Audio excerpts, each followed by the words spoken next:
नमस्कार, मी नितीन पांढरे पाटील मेकर. या 8 दिवसाअगोदर आपला एक गव्हाला डेफ्रेजचा स्प्रे झाला होता आणि उरलेलं औषध आपण सहज या झाडावर स्प्रे केला होता आणि तुम्ही बघू शकता डेफ्रेश फवारल्यानंतर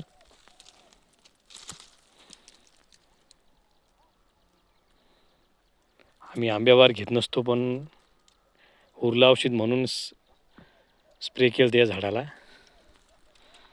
बघू शकता तुम्ही झाड प्रत्येक पानातून फुलकळी निघत आहे.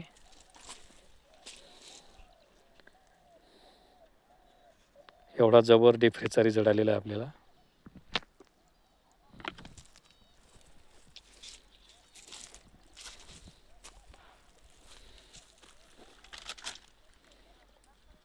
एकच नंबर रिझल्ट आहे. एक सारखी फूड, एक सारखी कळी.